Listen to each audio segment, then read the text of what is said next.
Fala, nação santista, novamente Rodrigão, diretamente aqui da minha base, claro, santasticamente falando do nosso glorioso Santos Futebol Clube. Peço desculpa para vocês, estou meio ofegante aqui, estou com a voz meia fanha.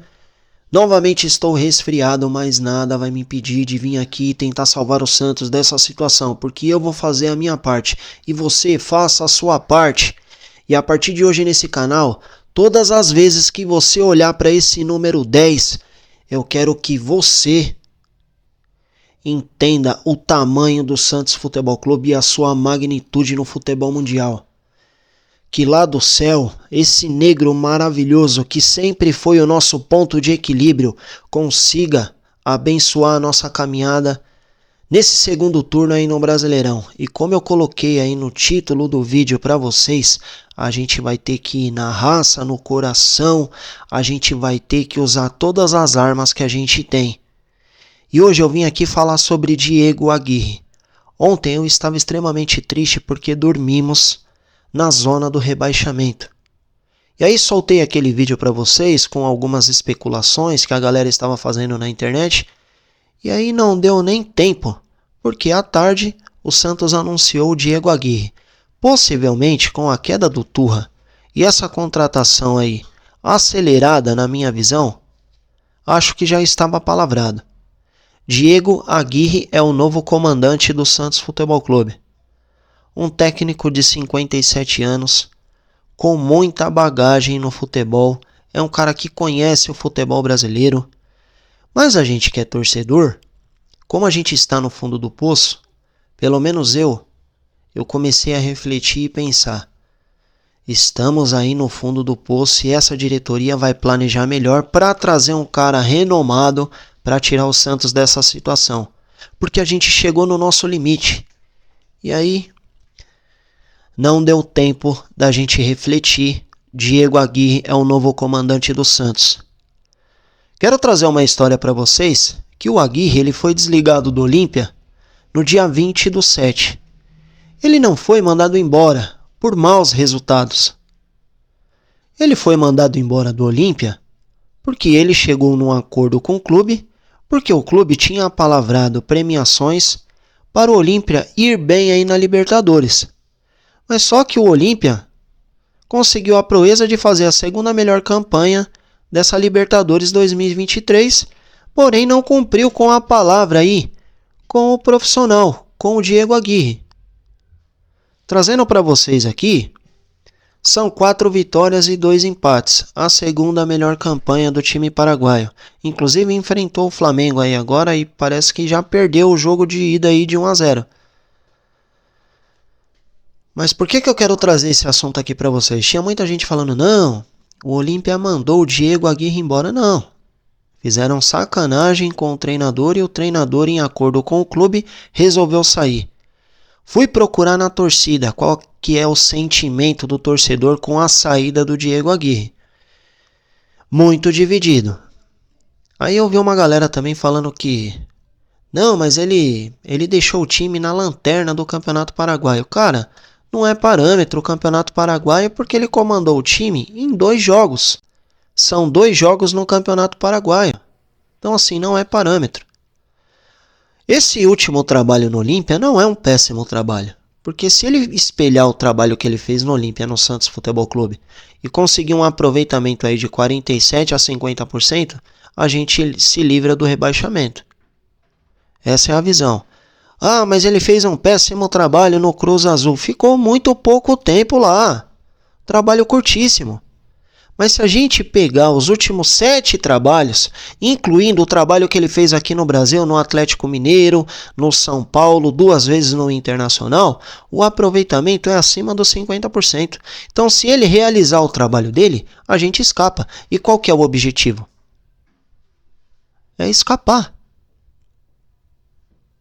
Porém, a gente não pode vir aqui e ficar falando mais, não, vamos torcer para ele.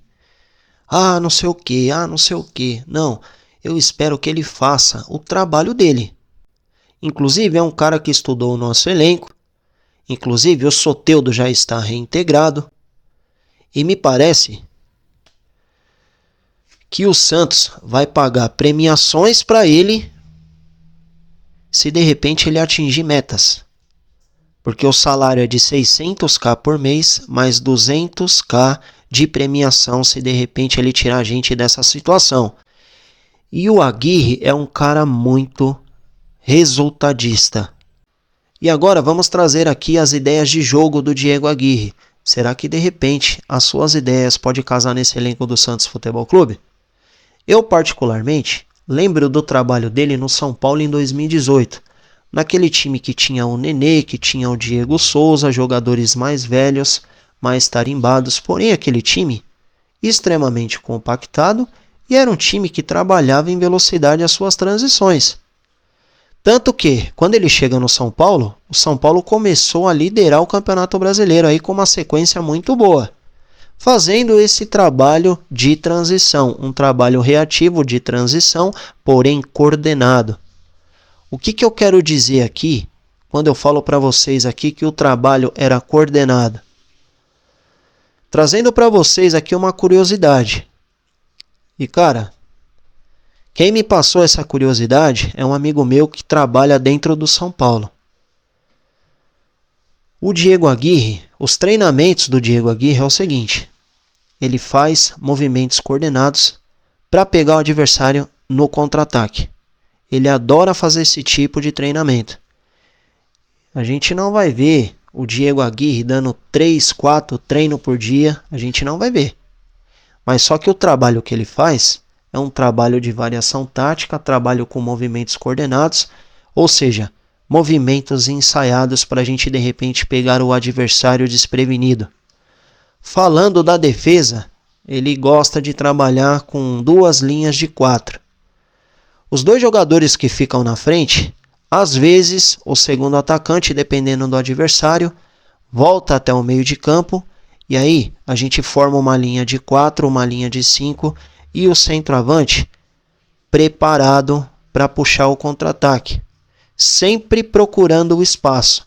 A gente não vai ver com o Diego Aguirre os nossos 11 jogadores atrás da linha da bola, a não ser que de repente aí o adversário seja muito forte. Mas falando dos trabalhos que ele fazia no São Paulo, funcionava assim. Então achei interessante esse ponto. E agora vamos falar um pouco do momento atual aí do Diego Aguirre. Falando um pouco do seu trabalho atual, o trabalho que ele fazia no Olímpia, ele trabalhava muito o 4-4-2. Era o seu esquema preferido. Se ele conseguir espelhar esse esquema no Santos Futebol Clube, pode ser que a gente tenha êxito. Porém, a gente tem problemas. Se a gente jogar no 4-4-2, a gente vai precisar de laterais com muita intensidade, porque como eu falei aqui para vocês, se não tiver intensidade, não vai jogar com o Aguirre. Na lateral esquerda, a gente tem o menino Keivson, que é um menino que pode ser lapidado e de repente encaixe no esquema. Na lateral direita, a gente tem um grande problema, e se a gente não contratar, Gabriel Inocêncio vai ter que se rebolar para de repente melhorar tecnicamente na parte ofensiva.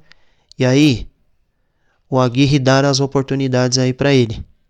Mas como eu falei para vocês e não vou mudar minhas opiniões aqui, entre João Lucas e Inocêncio, eu sou 1000 vezes o Inocêncio. O Santos pode ir lá no mercado e trazer um lateral direito para disputar a posição. Mas até o momento, olhando para o que a gente tem, eu sou mais o Inocêncio. E aí é o seguinte, a gente tem esse problema nas laterais, porque se a gente jogar num 4-4-2, ele vai avançar um pouco a zaga para fazer a construção. E os nossos laterais não vai ter chegada. O Inocêncio não vai ter essa chegada com qualidade. Ele pode até chegar. O problema é quando a gente fala da parte técnica. Já o Dodô a gente sabe que na parte ofensiva não vai muito bem.